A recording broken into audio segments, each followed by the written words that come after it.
Welcome to the T2 Hubcast. Join Martin, Dave, Spencer and guests as they discuss all things personal and professional development.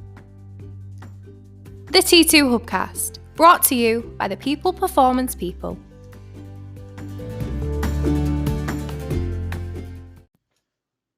So welcome to another T2 Hubcast with me, Martin Johnson.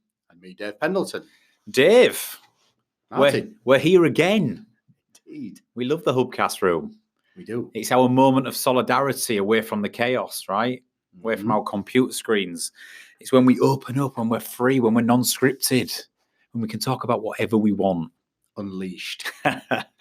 So, today's topic, employee engagement. It's one of the buzzwords that gets thrown around quite a lot in organizations at the minute. You read a lot on employee engagement on blogs and online, social media.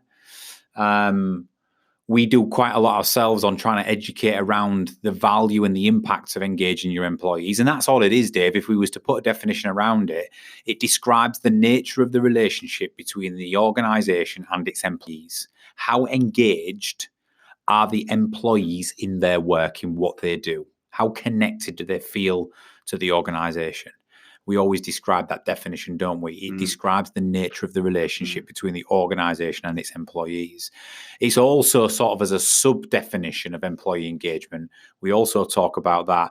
It's a way of defining the quantitative and qualitative inputs of an employee and how they deliver impact and business outcomes. So it is important, the transactional workplace is no longer, right? We have to engage our employees. They have more choice than ever. We're growing up in a different world, or they're growing up in a different world. It's not as transactional or industrial as the workplace once was. So the old school process of you turn up, I pay you money, you do your job, don't ask any questions, is no longer the case. So I think that's why we want to educate and start providing them some insight to leaders and to businesses on this, Dave. What's your thoughts on employee engagement? Yeah, as you say, it very much is. It's a buzz topic at the moment, along with two or three other things that we discuss regularly on Hubcasts. And I think, as you rightly point out, the world is changing, the world is moving, the world is evolving, the world of work absolutely is becoming an environment that people need to start thinking about the humans that work with them rather than just class them as assets in a business, cogs in a machine or whatever it is. I think there's probably still a very small element of that. There is still a small element of people who just go to work for the money. They don't necessarily want to be engaged in outside of work activities, or they don't necessarily want to give feedback about the business on employee surveys, but that percentage is getting smaller and smaller and smaller. Yeah, absolutely. And you just hit on a point there, which I want to sort of come to, which leads us into the area that I want to really discuss on employee engagement. I think there's far too much focus with employee engagement around the tangible, materialistic things you can do to engage your employees, the grand gestures. Barbecues. Yeah, the summer barbecue, the Christmas party, the canteen, the Costa down at the bottom floor, right? The chill out room, the gaming room, the open plan working spaces, right? There's lots of stuff. The healthcare packages, whatever it might be, the gym membership. There's lots of stuff that organizations do which are sort of tangible and materialistic, and they are the grand gestures that says, look what we do for you, employees, right? Isn't it great to work here? Now, I'm not slating it, Dave, because in the right places, they have value, they hold value, and people like to be rewarded and looked after, right? We like going to a summer barbecue or the Christmas party. We like having an open plan beanbag space where we can go gaming on a lunch or whatever it might be, right? But if you think that constitutes employee engagement, you're sadly wrong, because it goes far deeper than that. As a cultural piece, it should go far deeper than the grand gestures. And therefore, what I want to look at on this Hubcast, Dave, is something that, for example, I want to challenge the listeners on to say, are you doing this from the CEO down? Are you doing this? Which would absolutely constitute for me as engaging your people on a daily basis. And what I want to talk about is one of the things that we find from our customers and that we speak a lot about is employees become engaged in what they do to the full extent. And I mean genuinely engaged and passionate when organizations can show them how their individual contribution advances the company's vision or mission or achieves the company's goals.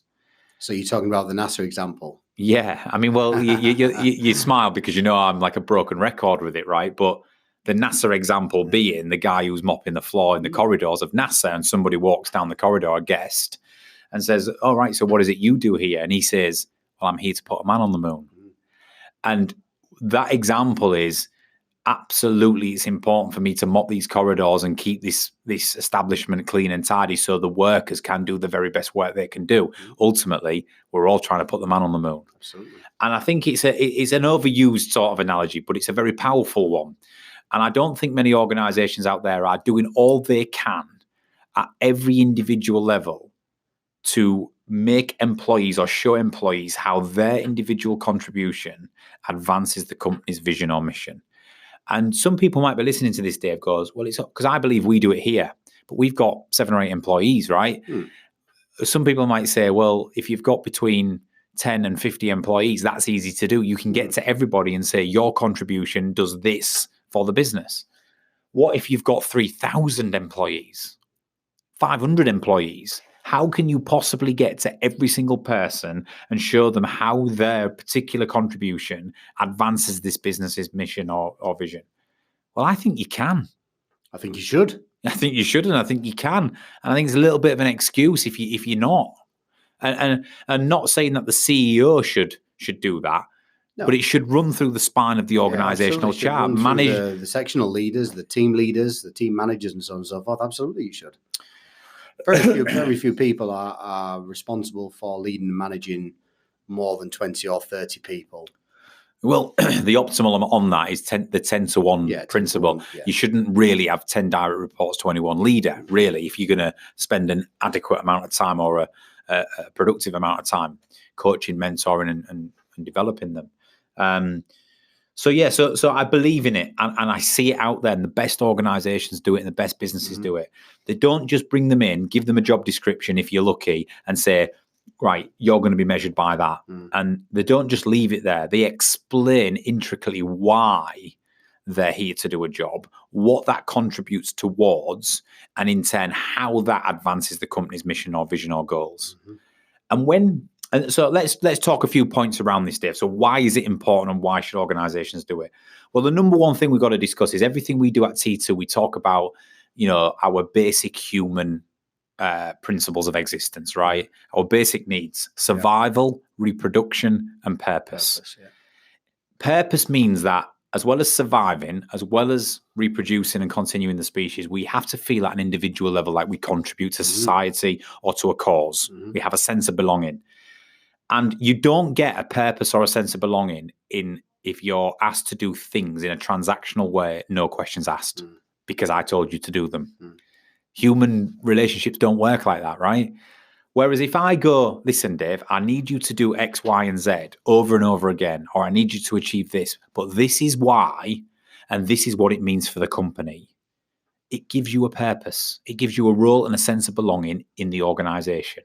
Does that make sense? Yeah, absolutely. So I think you've got to look at the basic needs of humanity, the basic functions we have, to understand that is true engagement, not the grand gesture, right? Not the open working space, the coffee shop down the corridor, not the end of month incentives. They help, but true engagement is catering for basic human needs, human instincts, right? Which is survival, reproduction, and purpose. And I guess there's a point there about recruitment processes as well, because there's a very famous quote that if you recruit people who believe what you believe, they will give their blood, sweat, and tears for free. Yeah.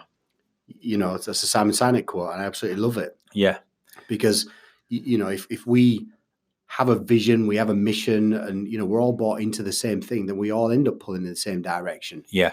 Whereas when that becomes disjointed or displaced or even completely not understood, that's when we have to start managing and leading on the ground.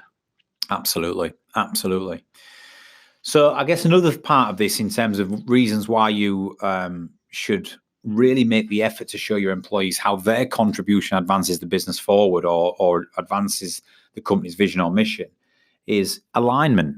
So as well as giving them purpose, it instantly aligns them to what the business tries to achieve. Now, here's why this is important. If companies don't achieve this with individuals, when somebody asks them outside of the workplace, so what do you do for a living then, Dave?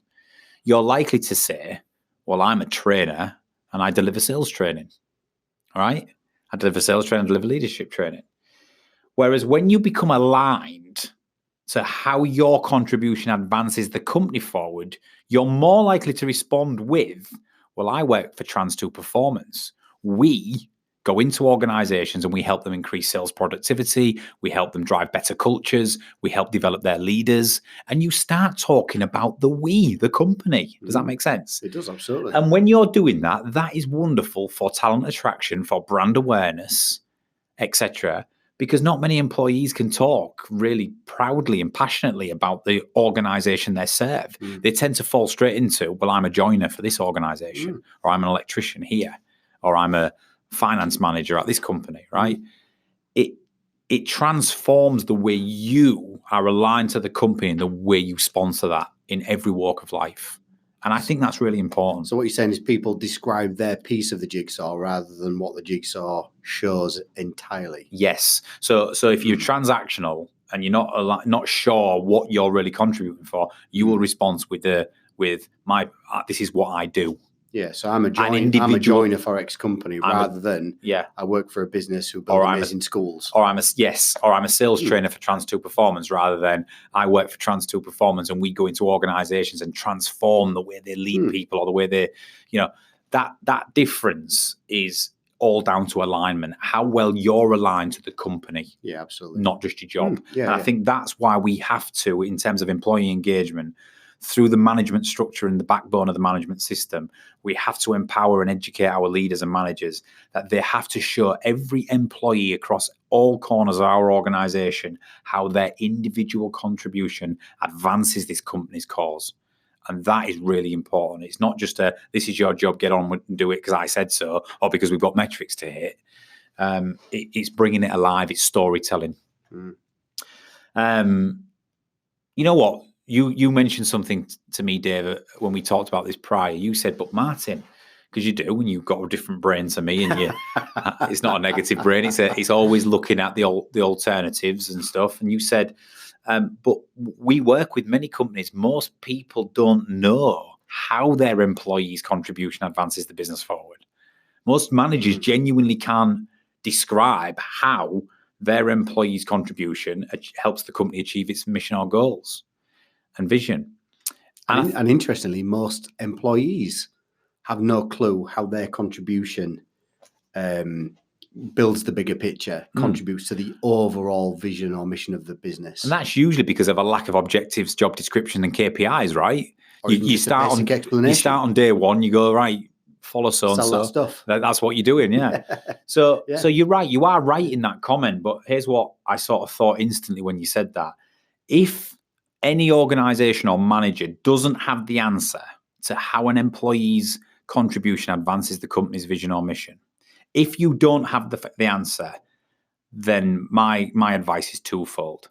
Go find it by speaking to your leadership team or to your hierarchy. Go and find the answer. And if there isn't an answer, create the circumstances and environment to create one. Do you know what I mean? Yeah, absolutely. Start having a look at job descriptions, KPIs, objectives. What are the three, company goals this year that's going to help us achieve our vision? What we're trying to achieve. Start asking the question as a mid-manager to upwards and downwards to start connecting the dots, because it's your job to do that, right? Too many middle managers sit and go, well, I don't get that from above. I don't get clear vision and mission and goals from above. So how can I pass that down? We'll create it. Go find it. Right? Go find it. And even if it's at a departmental level, this is your contribution. This is what it does for this department. This is the outcome that we've been set to achieve, and you're going to massively help us achieve that. So I think you've got to find it or create the circumstances to uncover it. Yeah. So I guess if if you boil that right down to its bare tax, even just a discussion as simple as, so the reason you've got these targets this year in a sales environment, the reason you've got these targets this year is because if you make X and your 9 colleagues also make X, and as a department we make X, that links into the whole business by X, which contributes X, X, and X. A lot of X's there. A lot of X's in there, Dave. X, So Y, and Z. if you had your time again, you probably wouldn't use the X over and over again. But I get your point. Yeah, absolutely. You've got to boil down from company mission, visions, and goals down to each department and where the contributing factors at a micro or macro level are contributing towards the outcome, right? Yeah. And but here's the big thing. Let me use your analogy, but I'm going to try and slightly do it a bit better without as many X's, right? Here's your analogy. There's a lot of X's. You've got an organization and they employ a sales director and they give the sales director a target. Yeah. And they say to the sales director, you break that up to across your dozen salespeople and, that's their piece of the pie and I want us to hit that target. So the sales director chops up the overall target into 12 equal amounts. It's not always equal, but you know what I mean, right? Yeah. So then all of a sudden we've got 3 layers to this cake now already, right? An example of not showing your employees how their contribution advances the business is to say, you've got a £500,000 sales target.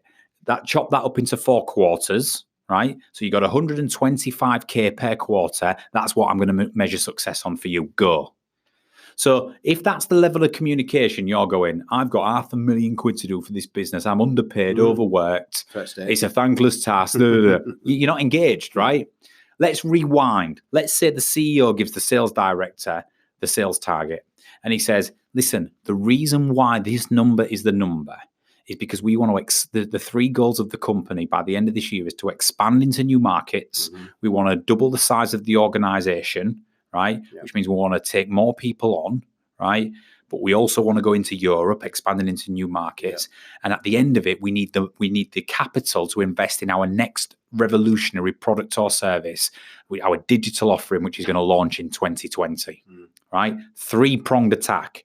We want to grow our footprint in the UK. We want to expand into new markets and we want to launch our new product for next year.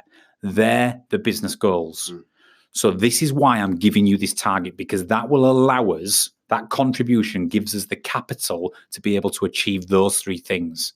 So then the sales director takes that to his people and he says, listen, there's a £500,000 sales target each. That breaks down to 125K per quarter. Right? But this is why, because if each and every one of you achieve that sales target as a team, we will succeed. That in turn means that we will contribute significantly to the launch of a brand new product in 2020.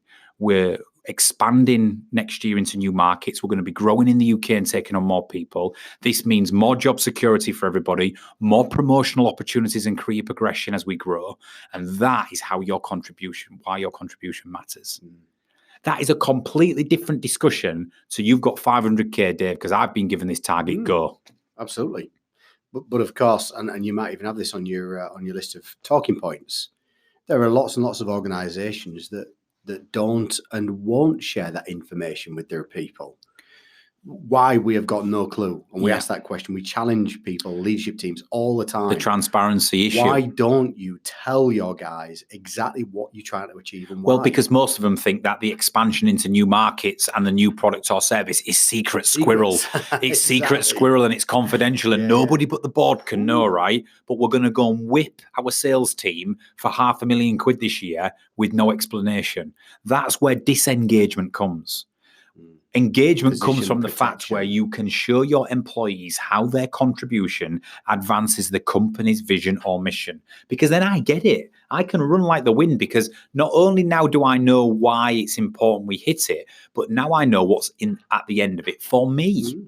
What this means for me in the future personally. Yep. And it doesn't always have to be the sales analogy. It can be the finance analogy, right? They might be tasked with reducing costs by 25% in the same year. So the sales have been asking They're getting asked to deliver more revenue, but the finance team have to cut costs by 25%. Now, if you just say, we need to cut costs, we need to go and squeeze our suppliers, we need to look at areas of the business where we can take cost out, finance people may go, we're in trouble. Right? Mm-hmm. If you haven't engaged them, they might go, we're in trouble. Whereas if you go, no, it's all about achieving some more equity, reducing operational efficiency or creating operational efficiency by reducing costs so we can free up some funds to launch into Spain and Iberia next year, or to support the launch of this new product that's going to take us into the stratosphere. When there's a why, and when we understand how that contribution impacts it, we get it. We understand we can engage with it. So it's really important. I think, from that alignment perspective, it's really, really important. I think what then it does, another couple of points, Dave, that we'll throw in the mix. Why should you show your employees how their contribution advances the company's mission or vision? Well, it also, we've seen it firsthand, Dave, it also helps cross-department collaboration. It reduces siloed behavior. Because when everybody understands their piece of the pie and that they're all contributing to the same thing. So that analogy we're using for this Hubcast, we want to expand into new markets. We want to increase our footprint in the UK, and we want to launch our revolutionary new products next year. There's a three-pronged attack. There's a part that finance, marketing, sales, operations, HR all have to play in that. But if they all have the same message, but understand how their piece of the pie contributes, they'll start collaborating together. It increases this because it creates that shared goal. So it says, listen, if I in sales do this and you in finance do that, we can make money and save money, more profit margin. We start collaborating together rather than it being us and you. Bloody hell, finance are going to not approve my pricing for this customer and I'm going to lose the customer and they don't see the bigger picture. We've seen it a million times, right? So it drives cross collaboration between departments because we have a shared goal, not individual siloed goals. Does that make sense? Yeah, absolutely it does. I guess deeper than that, what you're talking about is a collaboration culture, which we don't often come across. I mean, occasionally we run a fantastic exercise with two teams of people, usually leaders, to demonstrate what happens when we are trying to get people to collaborate remotely. So we run a simulation, don't we, where we've got one team in one room, one team in another room, and the only way they can communicate is remotely until we bring them together. They make false promises, they go against promises, and all they try to do is destroy each other because they want to be more successful than the other team. Now, we run that simulation to make some very specific points. What happens to you when you are in a competitive situation? Yeah, when your piece of the pie matters at all costs, you've been given a directive to achieve what you need to achieve. You will want to achieve it at all costs. That's right. Absolutely. And very few people get it. And very few people stop and think, hang on a minute. Hold on. Let's just rewind this a little. There is a common goal here. Now let's work with the other team so we can all achieve and beat the competitor. Let's just quickly throw back into the pot, Dave, because it's a salient point. Let's just throw back into the pot the analogy we've been using.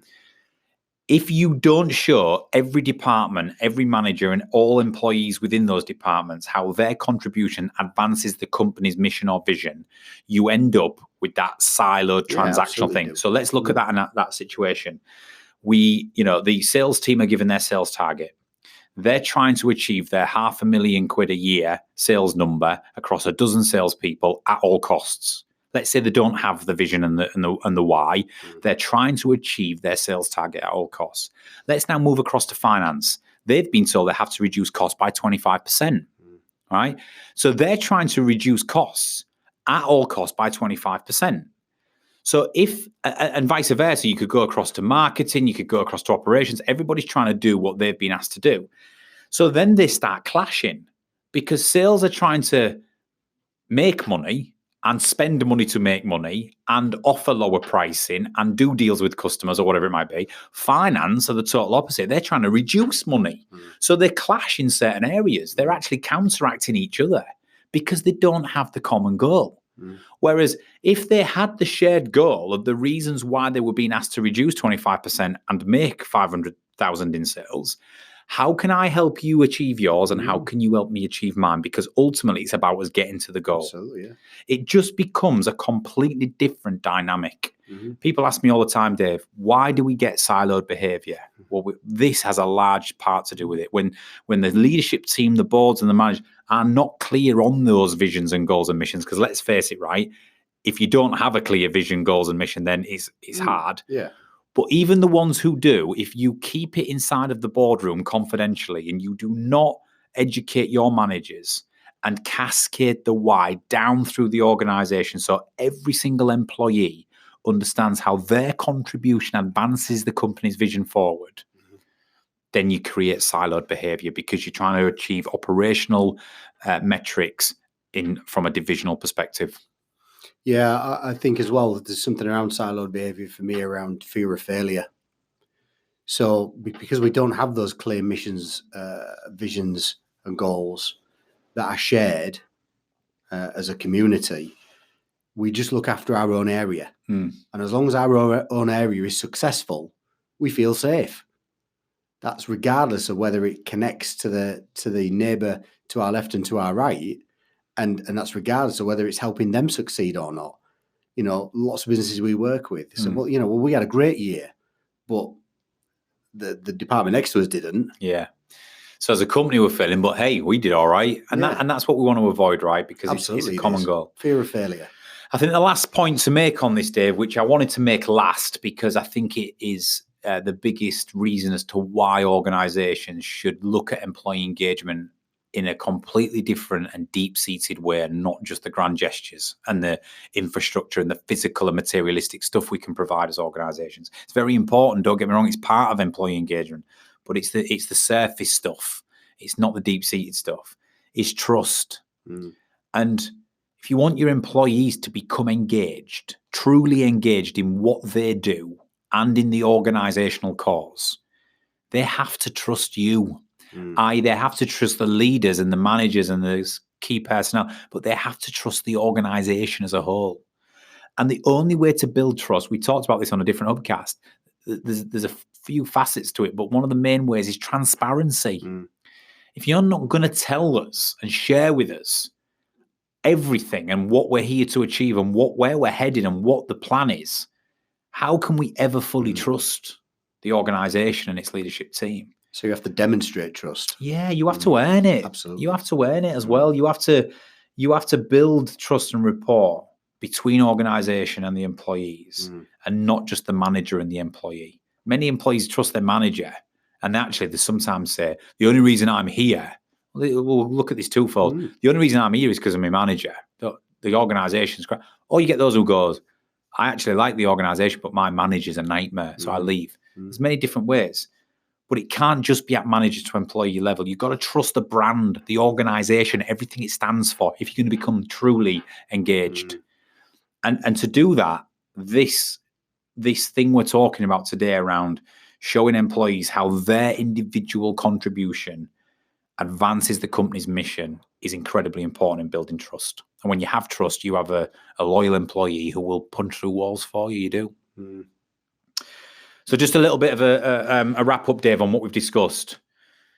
Why should you show your employees how their contribution advances the company's mission and vision? Number one, it gives people purpose. It's one of the three fundamentals of human existence. Yeah. It's one of our needs. We have to feel safe, survival. We have to, reproduce and continue the species, but we also have to feel like we contribute in some way. It plays to our fundamental human instincts. Number two, it creates alignment. Straight away, I start talking about the organization and not just my role within it. I start becoming a brand ambassador down the local pub or in the local restaurant. I start telling friends and family about it. I start putting it on my social media about how great our organization is and what we're doing. That's what is really important, the alignment piece. Number three, if you don't have the answer, if you don't think you know how to position every employee's contribution towards the outcome, then either find it or create the environment and circumstances to have it. Do you know what I mean? Yeah. KPIs, objectives, job descriptions, all that helps if you're organized and you're running your departments in the right way. It helps you make objectives clear at the individual role level. It helps you define them if you understand the outcomes. It drives cross-departmental collaboration.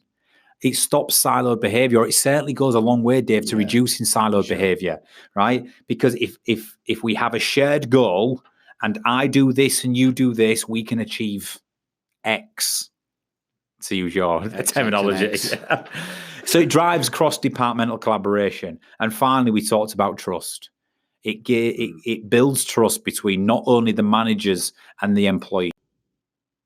Sorry, we got cut off there slightly, Dave. We lost our way and we reached our 30-minute limit. So we were literally just wrapping it up, right? So sorry for that little break in the Hubcast there. But we were talking about trust, Dave, as a final point. Indeed. It builds trust and it allows not just managers, but the organization to build the trust of their employees. I trust this business as much as I trust the people I work with. Absolutely. Yeah. And that's really, really important. Any final comments from you, Dave, seeing as though we've got an extra 30 seconds or so now? No, I think it's just one of those integral things. And I think it will continue to grow as a topic. The more and more we get the younger generations, the newer generations of workers, because they are going to need to be engaged. Yeah. For the reasons you said at the beginning, that there is more and more businesses out there to choose from. The world is changing through the evolution of technology, through the internet of things, and so on and so forth, through automation. The world of work is changing.